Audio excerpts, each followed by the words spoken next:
Hello friends, today I'll be reviewing the Predion E16 Edgeless paddle from Cheetah. This will be the first in a series covering paddles using different core materials. And by different, I mean something other than the standard polypropylene. The Cheetah Predion uses an aramid honeycomb core, otherwise known as Kevlar. Later in this video, I'll talk about how I think you can make this paddle much better by adding lead tape. And I'll give you details on how much and where to put it. And be sure to stick around to the end because I have some news about the release of my paddle database that a lot of you have been asking for. The Cheetah Predion costs $200 and you can take 10% off this with the code JOHNQ. The Predion is offered in a standard elongated shape measuring 16.5 inches long by 7.5 inches wide. Thickness is 16 millimeters and the handle is 5.5 inches long. The website advertises the handle circumference as 4 inches, and mine felt a little larger, so I measured it, and mine came in at 4.25 inches, which makes this standard. The static weight of this paddle is advertised as 7.8 ounces. Mine came in a little bit lower at 7.7, which is very light for an elongated paddle, allowing the potential for customization with lead tape. The swing weight for the Predion is very low at 106. Swing weight is a measurement for how heavy the paddle feels when you're actually swinging it, and it can be affected by where the weight is distributed along the length of the paddle. A swing weight of 106 is pretty unheard of for an elongated paddle with a 16 millimeter core. I mean, this is the realm of ultralight and thin paddles like some of the Gearbox and Pro Kinetics options. To put this into perspective, the Predion's swing weight is at the 8th percentile in my database. So 92% of the paddles I've tested have a higher swing weight. Another metric that relates to swing weight is the balance point, which indicates how weight is distributed throughout the length of the paddle. The balance point for the Cheetah Predion is 55.6%. In other words, the location where the paddle balances is located 55.6% of the way up the paddle, with 0% being the bottom of the handle and 100% at the top of the head.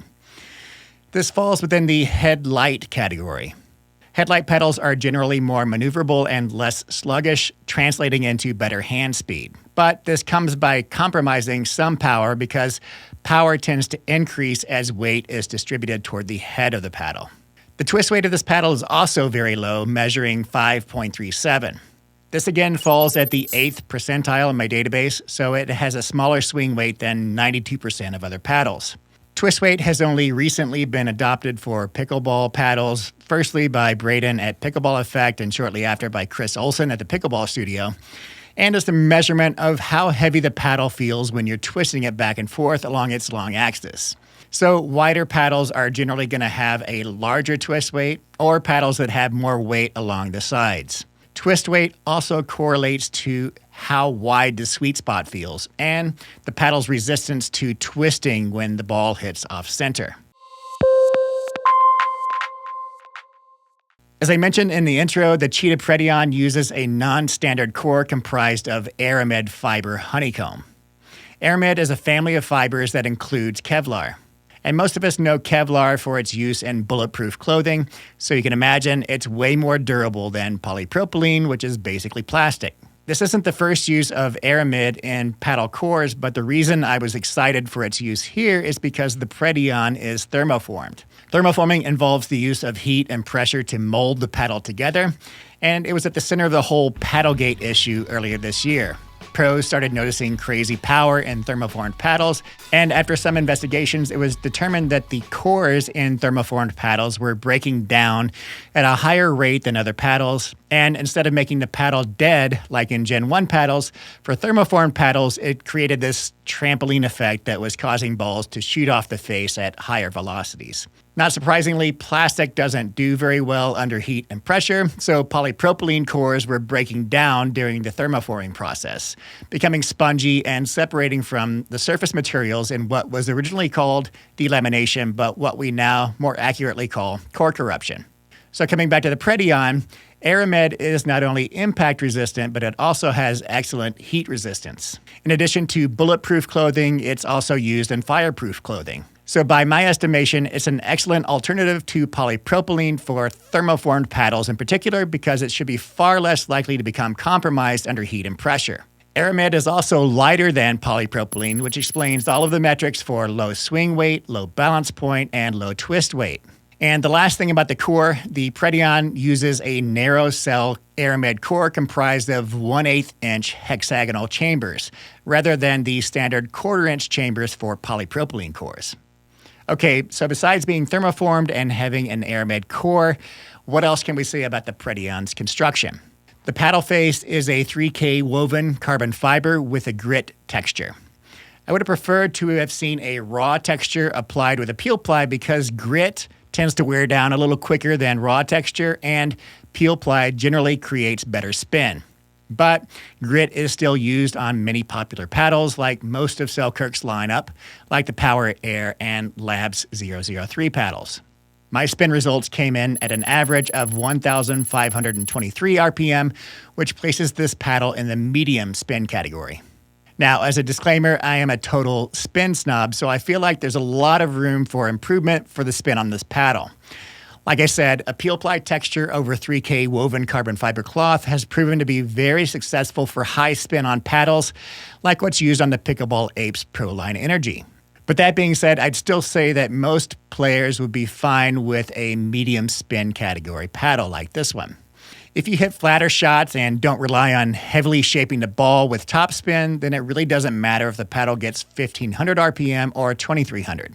Now, before I get into power and pop, I want to talk for a second about adding lead tape. To really unlock this paddle's potential, lead tape is a must. And I'm not one of these people that usually puts lead tape on every one of my paddles. I'd say that for the most part, most of my paddles I use stock and I don't use lead tape on them. But for the Predion, it makes a huge difference. As I mentioned earlier, the stock Predion is very light with a low swing weight and a low twist weight. If the only thing you're concerned with is maneuverability and hand speed, then this can be a good thing. But if you want more power and a more stable paddle with a larger sweet spot, then lead tape is your answer. Given its low swing weight, low twist weight, and head light balance point, this paddle presents a lot of options for weight modification. Using Braden's method from Pickleball Effect, I added lead tape to the bottom edges of the paddle just above the neck. This method gives the biggest boost to twist weight, which adds stability and makes the sweet spot wider without increasing the swing weight too much. The lead tape I'm using weighs 2 grams per inch. I'll put a link in the description where you can buy it on Amazon. I stacked 2 strips on each side of the paddle, measuring 3 inches each for a total of 4 strips. This added 24 grams to my paddle total, or 0.8 ounces. Here's how the lead tape changed the metrics of this paddle.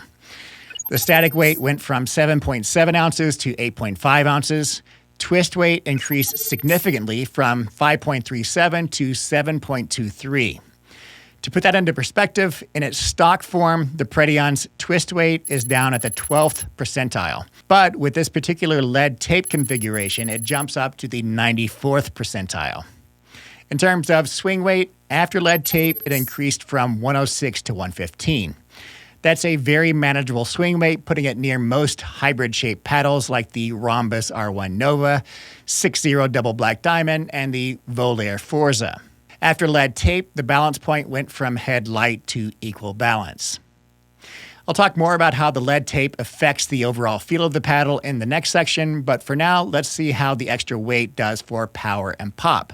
The stock Predion's power as measured through serve speed was low, coming in at the 25th percentile in my paddle database. After adding lead tape, the average serve speed increased from 52.8 to 54.1 miles per hour, increasing its percentile ranking to 44th. Pop, as measured by punch volley speed, remained the same before and after lead tape, placing the paddle right at the middle of the pack at the 49th percentile. Okay, so let's move on to how everything comes together for gameplay. I'll say it again, this paddle is just begging for lead tape. Not only does it improve performance metrics like power, but it also significantly improves the feedback, sweet spot, and even the sound of this paddle. One of the first things you'll notice about this paddle is the sound when you're hitting a ball. It's a real high-pitched sound, and it's something that almost everybody commented on when I was playing with it stock. Now compare that to the sound of the same paddle after adding lead tape.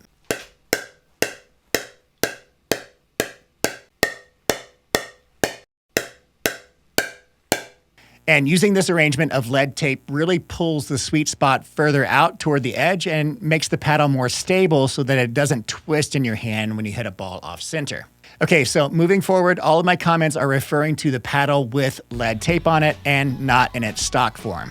In terms of overall playability, I'd say this is an all-court paddle. After adding lead tape, power and pop for this paddle are both right near the middle of the pack for popular paddles on the market right now. So putaways and attacks are not effortless, but they're there when you need them. And the flip side of the coin is that the paddle is not going to feel uncontrollable if you're coming from a Gen 1 paddle. Hand speed is really good with this paddle, so that gives you an advantage during quick hand exchanges at the kitchen. Even with nearly a whole ounce of lead tape, the swing weight and balance point of this paddle puts it in the range of hybrid paddles, which are known for their maneuverability and quick hand speed. I found myself playing more of a finesse game with this paddle, so dropping thirds, getting to the kitchen for dink exchanges, and waiting for a pop-up to put away. Blocking speed-ups seemed to be a strength of the Predion given its maneuverability and good hand speed. The Cheetah is an elongated, thermoformed paddle with moderate power and pop. So if you've been reluctant to get a thermoformed paddle because you didn't want too much extra power, then this could be a good option for you. Also, because the paddle core is made out of Kevlar, it's far less likely to suffer from delamination and core corruption issues that have troubled the thermoformed paddle market. In its stock form, I'd say this paddle would appeal to people who enjoy ultra lightweight paddles, such as some of the Gearbox and Pro Kinetics options. Hand speed and defense are its strengths in its stock form, but this comes with the trade-off of less power and a smaller sweet spot. Personally, I think that to unlock this paddle's true potential, you need to add somewhere between a half an ounce and an ounce of lead tape. This broadens the sweet spot, adds power, gives the paddle better vibration feedback, and improves its sound. With lead tape, the Predion is a good all-court paddle that sits near the center of the control power spectrum.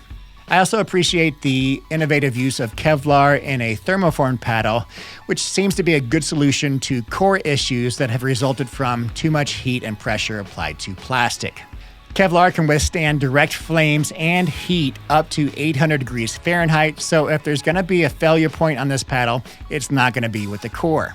The Predion E16 Edgeless paddle costs $200 directly from the Cheetah website, and you can take $20 off this with the code JohnQ at checkout.